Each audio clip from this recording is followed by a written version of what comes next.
on contemporary peer code review practices and research software. And so what I'm going to present today for about 15 or 20 minutes is an excerpt from that tutorial. This is a tutorial that was developed, at least in part, by the funding from the BSSw Fellowship. So when I do the tutorial in person, and I'll come back to this at the end, but I try to make it more interactive, which is a little bit more difficult in this setting, but I've done it in the past before the pandemic in person, and it worked out quite well. So let me just go through a bit of the tutorial now to kind of give you a flavor of what's in it, and also hopefully talk about some things on code review that might be useful to anyone here. So just to talk a little bit about code review as a starting point, if we think about how we find problems in software, some data from an earlier book called Code Complete, some of you may have heard of that book. The average defect detection rates that we find during unit testing is about 25%, functional testing about 35%, integration testing about 45%. That still leaves a lot of problems that are unfound. Also, there's average effectiveness during design and code inspections is about 55%. So there's a lot of data out there that shows that code review can really help with things. And so just to kind of start with some maybe trivial basic examples, let's see.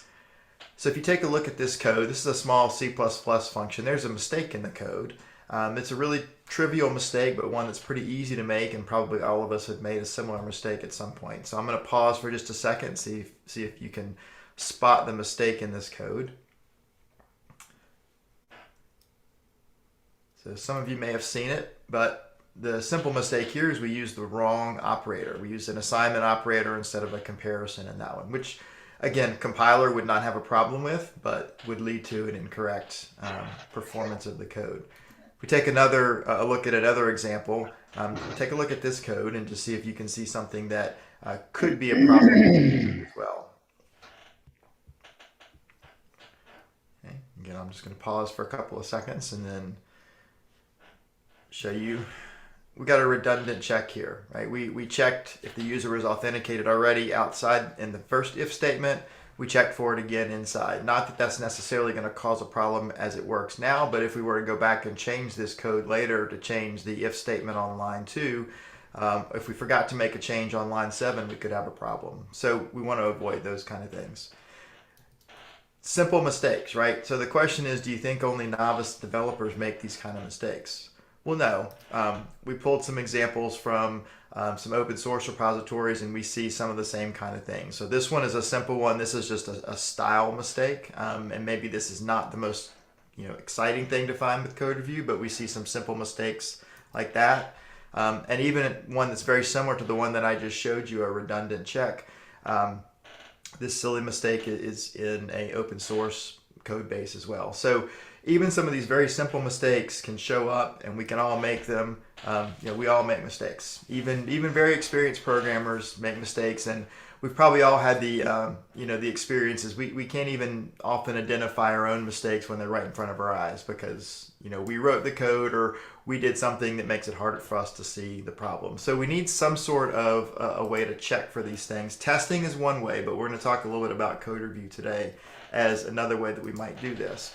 And if you think about it, many of us also write peer-reviewed type papers, and it's the same idea, right? Book publishers, journal publishers, scientific research goes forward by peer review. And so it's the same kind of thing. Getting a fresh set of eyes on the code is a good way to help ensure that we have good, high-quality code, especially if we have teammates, having teammates look at the code, and I'll talk in a minute if I have time about some of the things that we get benefit both on the code itself, but also from a teammate perspective. But the one question that may come up as we think about code review is, okay, if we're going to do that, we have to sacrifice something, right? What gets sacrificed? What's the trade-off? If I'm going to add this into my process, I have to give up something. And so one thing to think about is the trade-off worth it? The idea is that if we do a good job with code review, we save time on other activities. We may save time on testing and debugging later.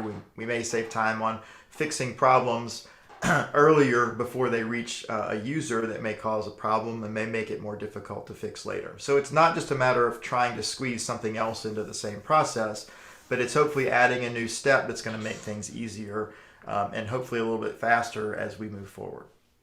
So that's the basic idea. And if we think about it, I want to talk a little bit about what some of the goals are for doing code review. And again, in this tutorial, I'm not going to get down into any of the real specifics about what tool to use or what questions to ask or exactly how to do the code review. I can talk a little bit more about that in a an in-person kind of live tutorial. But the problem is there's so many different domains and there's so many things that are important in different domains. It's hard to go with a general checklist of here's everything that you want to look for. So what I'm going to talk about for the rest of the talk today is some of the high-level goals, some of the things that would be applicable to most code reviews, and then I'll come back at the end and talk a little bit about what the next steps might be if somebody wants to maybe go down a level of detail or two in thinking about this. So if we think about the code review goals, there's at least 3 different kinds of code review goals that we can talk about. And so the first one is when you're working in a team setting, code review can serve as a great way to do team building. And so there's lots of things about code review that help with team building. Number one is if you have people that are working on different parts of the code, you can get a better overall shared understanding of the code base. So if I'm reviewing the code of my teammate, I have a better understanding of what he or she is doing in that code. That helps me maybe write my code better, especially if I have to interface with their code. I know what assumptions they're making, and maybe even as I'm reviewing their code, I see things that based on the way I'm writing my code could end up being problematic when the 2 pieces work together. So if code's being done in a team, we can get a better shared understanding. Similar to that, we can also improve the cohesion of the team. So we're not working individually, but now we're working more as a group, and I'm going to talk in a minute about how we approach the code review process to help that work well. And another thing about team building is I review somebody else's code, I also get an impression of what they're like, what kind of developer they are. And same thing when they review my code. So one analogy I like to use, and I could have said this earlier, but is for anybody who's learned another language besides their native language, we typically learn a new language by reading it first. We don't learn it by writing it first. We don't learn it by speaking it first. But often when we learn how to program, we just start writing. And so peer code review in one sense is a way to help learn about what other people are doing and in some sense learn a new language. So there's some things about team building. The second thing, and probably the thing that most people think about when they approach code review, is code quality itself. So one of the real primary goals of code quality, although again not the exclusive goal, is to improve code quality. So some of the things I mentioned a minute ago, it helps us find and fix problems early before they get too far into the process and become more difficult to change. If we do a good job of keeping track of the kind of things that we find during code review, it helps us identify patterns about common problems. So are there mistakes, or there are things that our team or me individually tend to do repeatedly, and maybe I want to do something about that in my development process in the future to fix it going forward. I already mentioned having somebody else look at your code that might interact with it, but just having different perspectives on the code helps me see, or helps the developer see things in the code that I as the author may not see. So when you're looking at it with a different mindset, you see something that I don't see. Another thing is improving the consistency in the code and the design across the team. So if we're having different people work with it, if we can have the consistent way to think about the code, a consistent way to write comments, a consistent way to do those things, it's going to make it easier for the team to understand.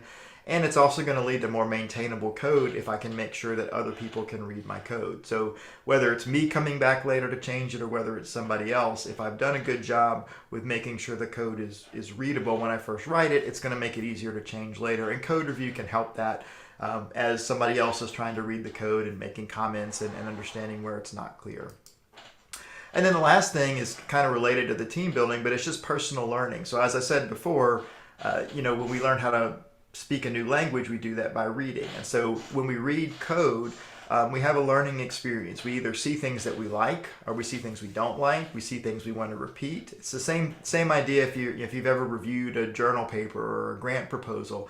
Oftentimes I come away from those going, oh, I really like the way the person did that particular thing in their paper, or that did not work at all. I did not like that. And so just doing some of that learning of how am I going to write my code in a way that's going to make it more readable, more usable, better understandable by other people.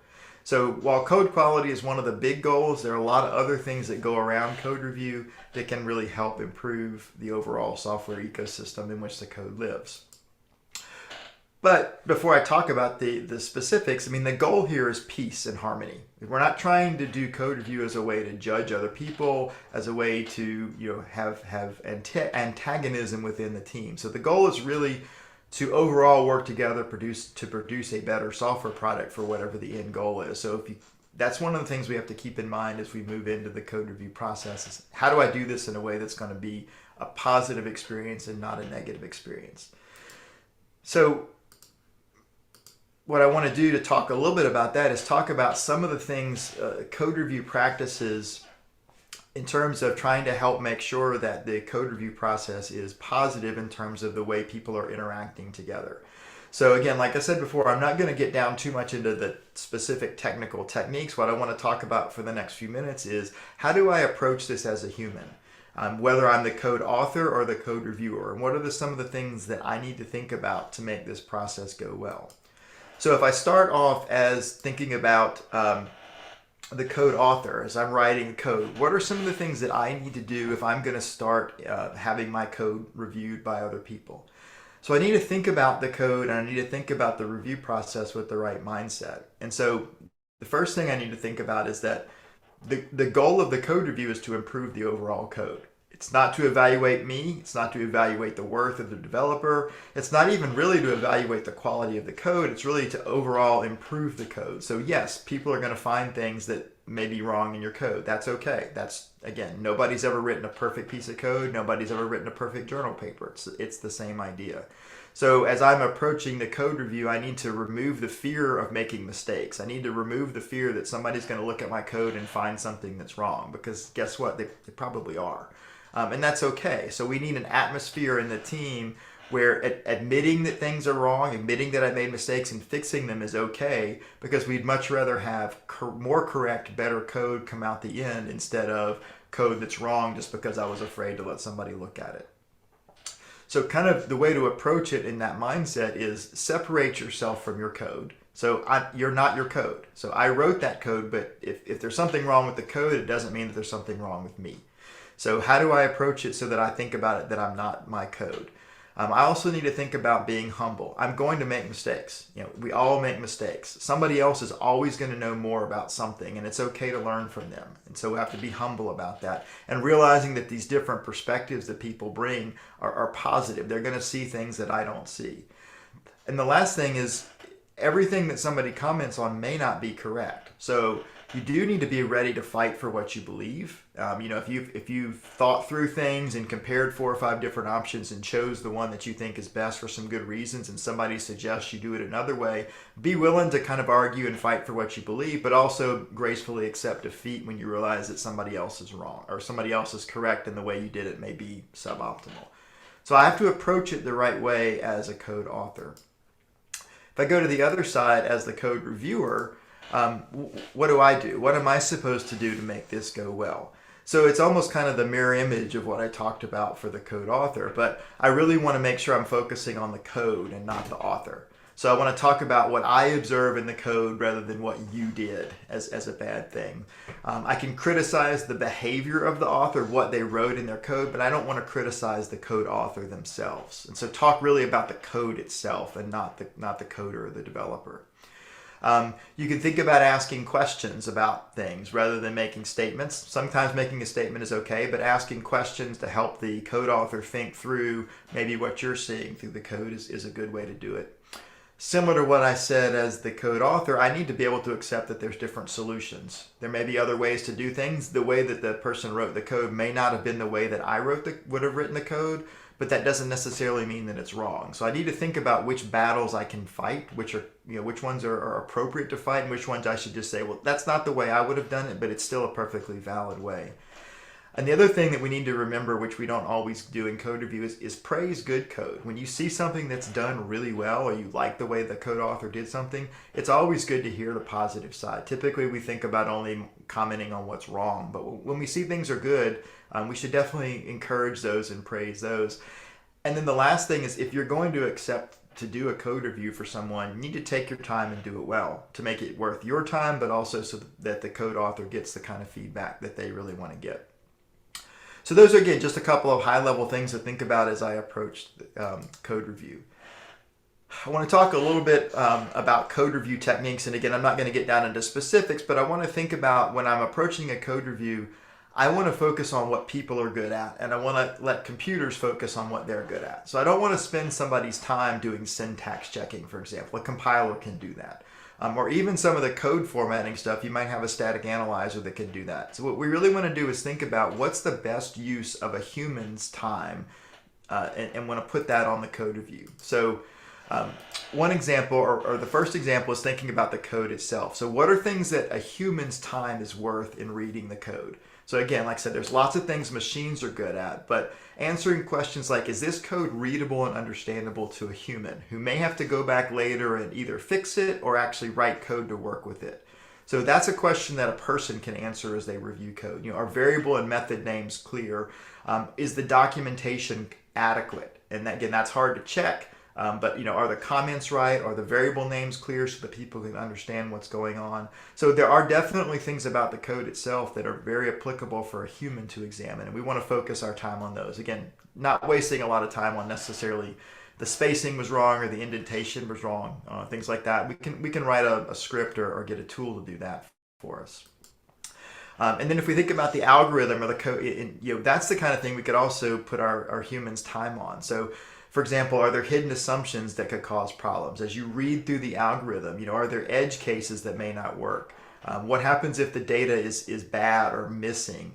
Just looking at the algorithm itself, does it do what it is supposed to do? Because again, if you think about testing as also a way to check for quality of code, depending on the complexity of your system, you likely can't test for everything. But you might be able to read through the algorithm and see situations that could be problematic. So again, the point here is we could talk a lot more about this, but thinking about what is it that a person is good at and have them do that in the code review and not focus on the things that a computer is good at. So just to give you some examples of some of the things that you know, we can find during code review, examples of actual defects or problems. So misunderstood requirements or misunderstood science or math, whatever your code is doing, you could definitely find those things. If your project has some standards, whether it be for design or for coding style, the way variables are named, the way comments are done, those are things that humans definitely spot during code review. Maybe some things about security defects or performance defects, you know, unsafe methods, inefficient code, that kind of stuff. Also talked about data before. We could also see things where we have inadequate input validation. Again, I may not test for all of those, but as I read the code, those are definitely things people find. Exception handling, people find times when exceptions haven't been handled. So there's lots of things in code review, and we could talk a lot longer about that. There are a lot of things that we could find in code review that are very useful. And so the last thing I want to talk about for just a minute before I open it for questions is what's the benefit of doing peer code review in a scientific or research environment. It's very common in commercial software and open source software, but thinking about what are some of the cultural differences between the scientific community and the software engineering, you know, commercial software engineering community. Why is peer code review really important here? I mean, a lot of times in this community, correct results are not known. So you're investigating something new, there's new science, so it may not be possible to say what the right answer should be. So examining those algorithms is really important. Exhaustive testing may not even be possible given the complexity of the software, and the existing testing methods may or may not be appropriate. So reviewing those algorithms and checking the math and checking how they match the science, those are things that are really, really important and can be really valuable in a research and scientific code review. And a lot of times people tend to test near the end when things are about finished, and sometimes that's too late to find the problems. So this is again a quick overview of what I do in a longer tutorial that's much more interactive. And so just to leave you with a couple of things here at the end. You know, if anybody's interested in doing this at a longer setting in your own organization where we have much more discussion, we can get down into some of the more specifics of what's relevant for individual organizations. I think there are checklists, there are things that can be built that would be relevant to different groups. Would be very happy to talk more with people about doing that. If people have never done code review and they just want to try it on their projects and want to talk more, or want some somebody to look at the process, or even study it and collect data about what's happening, those are all things that I'd be very interested in hearing more about and talking more about. So with that, I think I will stop here and leave a little bit of time for questions before we move on to the next speaker. Great. Does anyone have any questions for Jeff? You can either put them in the chat or unmute yourself. I didn't see anything in Hoover yet.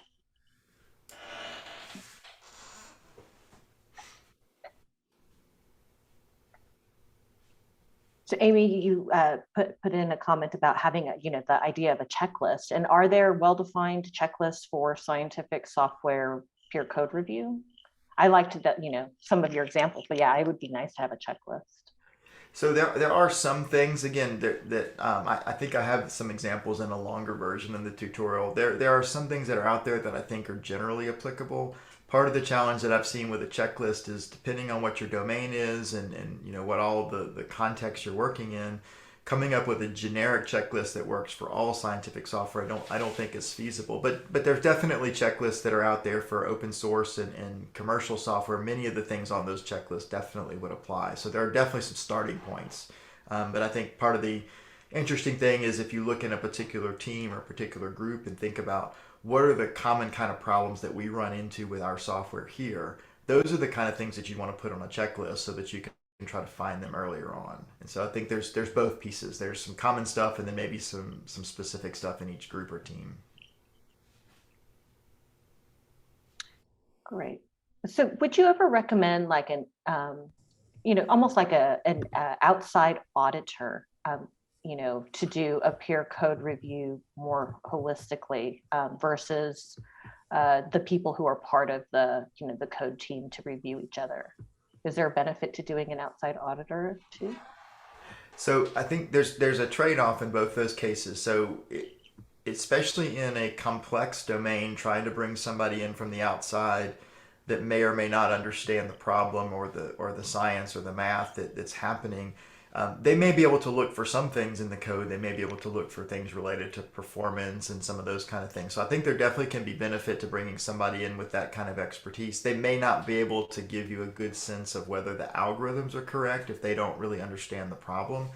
So that's some of the benefit of having somebody internal, but then the trade-off is that somebody internal also has kind of the same group think. So you may or may not see problems. So I think there can be benefits to both. Again, it would depend on the setting and whether the code would actually be understandable by somebody else. Some of the cases that might be why, if there's somebody on somewhat of an adjacent team that's working in a similar space that would understand the problem and maybe even would be interfacing with the code in some way, would have enough knowledge that they could provide kind of that outside perspective. So there's definitely a good reason for an objective perspective. It's just, do they have the knowledge to give you valuable feedback or not?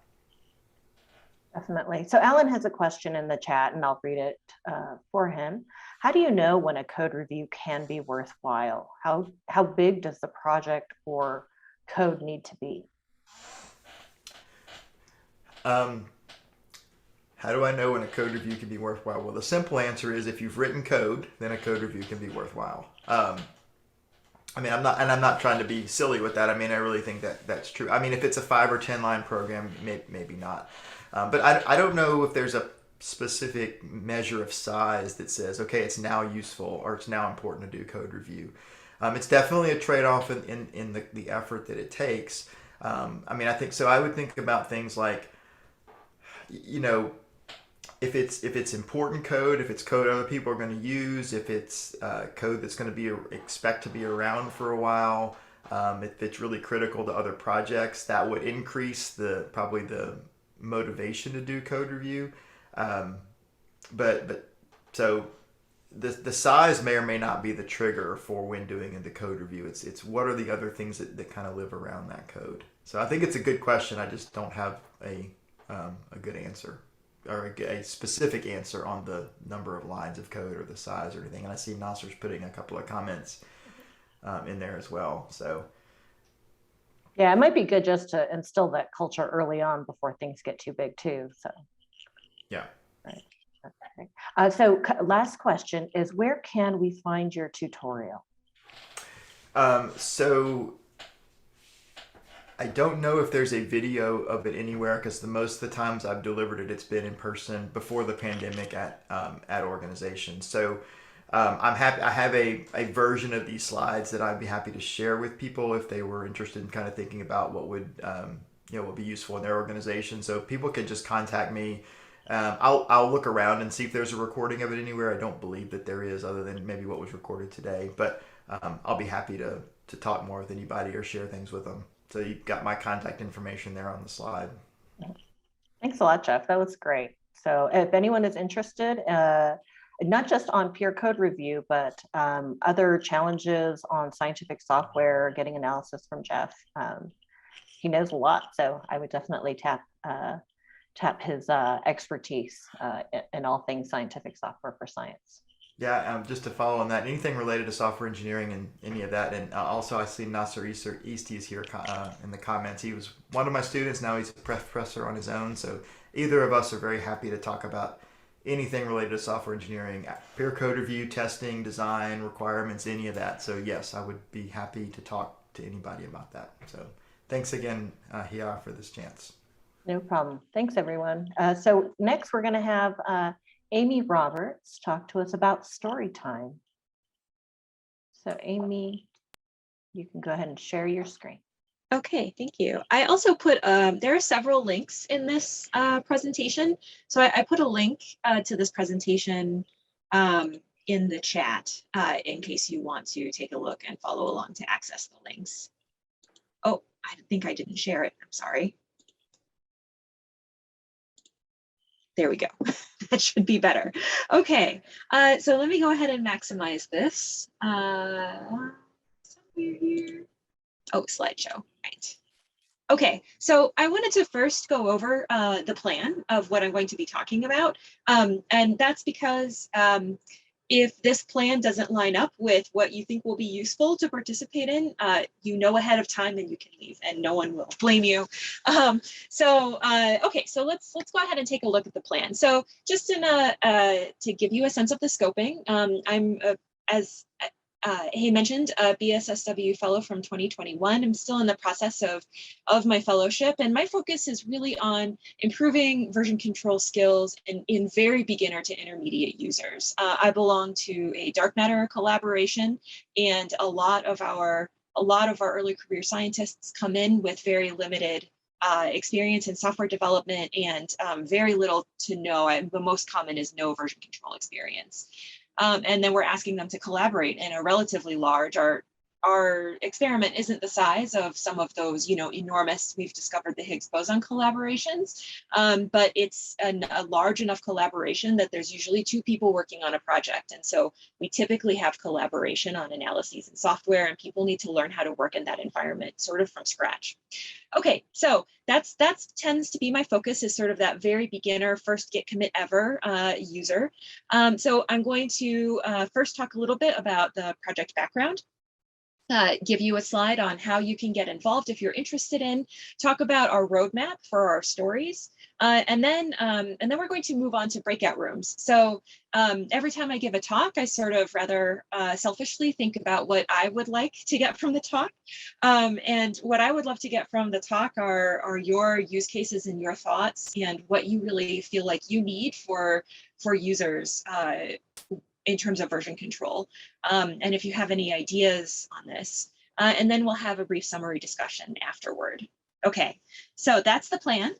So let me give you a little bit of background on the project. So I'm repeating myself here, but I'll say it again. So most scientists really do need version control, at least within my collaboration and any collaboration, I think, where it's likely that 2 people or 2 or more people are working on some kind of analysis or some kind of software together. Almost no one has direct experience. So the following story is an example. And the situation that prompted this example was that Kitty and I had a collaborator. So she's the person who I just really want to give her credit for. She's the one who made sort of this original artwork and brainstormed with me how to handle this particular situation. So we had a collaborator who was writing was working on a really important piece of software, and he refused to use version control. And so he kept trying to email us files. He kept doing work, and we would be doing the same work, but we wouldn't know it because it wasn't in the Git repository. This was our state of emotion. We were very sad. And we were really having a hard time explaining to him, why he needed to engage with us and learn version control. And that kind of seemed to be the issue that he was having. We sent a lot of technical documentation his way saying this is what you need to do and exactly what you need to type, and he just didn't want to do it. And so finally I sort of said, I think we need to tell this, we need to communicate how we're feeling about this, because I think that he just doesn't understand the impact that it's having on us. And so Kitty and I worked on the story and she worked on the art to sort of explain this. And so we really wanted to get this aspect of how it affected us and how it made us feel. And then how we felt Git would help our situation and make us feel a lot better and make us all more productive. So this was sort of the story here. And what we did was we sort of forefronted the story, and then we paired that with technical documentation saying, this is exactly what we want you to do. That documentation he had already written, and that was really helpful. So I don't think this is necessarily a universal story. A lot of people, when you tell them that they need to use version control, will just do what you're saying. But not everyone really has that immediate sense of why it's so important. And so we thought that this was a really great story. And I will also say that, in addition to sort of solving our problem with one particular collaborator, it made a lot of people in the collaboration who were willing to do version control if badgered a lot, start becoming interested in version control. And so hence this idea was born of talking about version control, not just through the technical aspect of it, but sort of through these like human emotional stories that explain why we want to use version control when we're collaborating in the first place. Okay, so now we're at the stage where I tell you where the links are, where you can get involved. So if you think that this is an interesting idea, something that people could use, or if you want to get if you want to use these materials, these are the links. So we have materials hosted at this GitLab repository, GitLab project, technically. And we also have a Slack channel. And the idea of this Slack channel is to provide a place for discussion, but also we have a Git help channel so that if someone in your group needs Git support, they have a place where they can get it, since not every group has a local version control guru. And if you're interested in talking with me about any of this, please absolutely feel free to get in touch. I would love to hear from you. Okay, so let me give a brief description of our roadmap. And so we've talked a lot with a couple groups that were willing to donate their time very generously and have a need for version control and know that they have a need for version control. And so we've talked through sort of a lot of different stories that we would like, but there were three that everyone sort of agreed were the standout. And so one of them is how to share your work. So we want this overview of what's going on when you go through the most standard Git workflow. So that was one item. Everyone kind of wanted a pocket card version of like, this is what you're doing, and here are some different analogies to help understand what's going on with these different commands. And then next up, next up was this idea of every commit requires a comment. So when we talked about sort of that first Git commit, a lot of people said that, the first time they made a Git commit, when they got dropped into the default Git editor, they felt like they had fallen into a pit with spikes at the bottom of it. And this is a pretty common description, sort of the severity of the experience. And so quite a few people really wanted some kind of story of, what can happen when you omit the message flag and end up in the default Git editor. And so this was sort of considered something really important to help people get through that first Git commit. And then the third item, which is a little bit more of a story and definitely stronger on the emotions, is when is it time to commit? So we had a lot of people who were sort of saying, I don't know if I should commit this code. It's not, it's not done yet. And then there were a whole variety of emotions behind, I don't want to, version control is all about sharing my code. And I don't know if I want to share my code. That makes me really uncomfortable for a wide variety of reasons. So exploring some of those different reasons and then talking about the technical features of version control that help you alleviate some of the pressure of those reasons. For example, if you really don't want to break the main branch, committing onto another branch. Or if you're worried that your code isn't good enough, speaking of code review, that's what code review is for. And right, there are processes for these things. And also just understanding that a lot of people feel this way, but that it really is important to share your work for your team. Okay, so these are the three that we're focusing on right now. We have a lot of different ideas, and so if you're interested in taking a look at a more full set of what we've discussed so far, there's a link to that Google Doc. And again, please feel free to take a look at it. I feel like this, my initial thought was to put this in a repository, but we're working with a lot of people who are not comfortable with Git, and so it turns out that Google Docs are great for that part of the collaboration without intimidating people. Okay, so I'd like to go ahead and start in on this breakout discussion. So I have a suggested topic for you, and that is, what version control support do I specifically need? But that's just a suggested topic. You're a free person, you can do whatever you would like. And so I'm going to go ahead and break people into groups. And if you follow this link, let me go ahead and put this link in the chat. There's a place to take notes. And then I'm going to bring us back after 10 to 15 minutes so that we can sort of have a brief group discussion about what everyone discussed. Probably 10 minutes. Okay, so that we have enough time. Hey. Welcome back, everyone, and thank you guys all for participating. I can't thank you enough. I know it's awkward. Oh my gosh, is there Git for data? Oh, this is so exciting. Okay, you read my mind. Okay, so maybe what I'd like to do is just sort of have each group sort of summarize what they talked about. Don't feel like you need to summarize everything, but if you wanna give some highlights. Group one, is there anyone who is willing to report? I took some notes. I can just say, well, we talked about is there Git for data? And that was one of the big things is the folks in our groups have generally picked up Git, but it isn't quite meeting all the needs. Yeah, okay, cool. So have you guys, just curious if you've talked about large file storage on Git? I mentioned that it's the thing, but it doesn't quite satisfy, and it's as clunky as kind of the rest of Git is. So yeah, absolutely. Okay, and Matt Barker has posted a link in here. Is this related to the Git for data comment? Yeah, we were in the same group, and I've seen this tool. I haven't actually used it, so. Yeah. Okay, so this is actually another topic that's near and dear to my heart. This is one of the things that we deal with. My collaboration is managing and versioning data, and it's a huge problem. Okay, so thank you very much.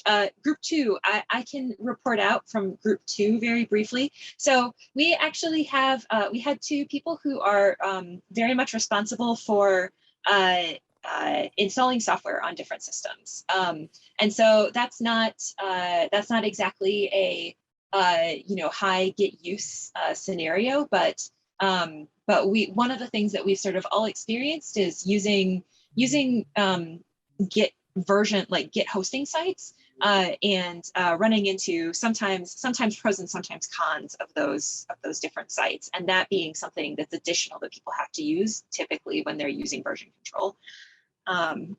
So that was us. Okay, group three.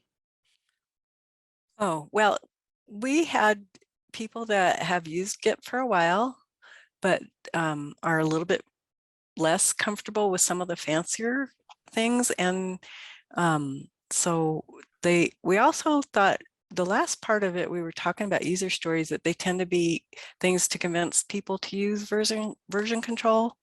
But we already feel that you need to do that. So maybe there needs to be other user stories. I'm a little bit further along than the other two with Git use, and they tended to have problems finding things. They know what they need to do, but they cannot always find it because of the language.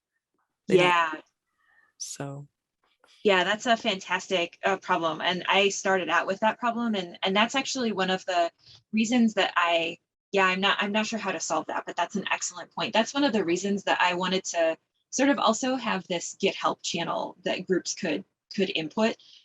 Because a lot of the questions that we get, at least within my collaboration, are solved by, this is what you need to Google. Yeah.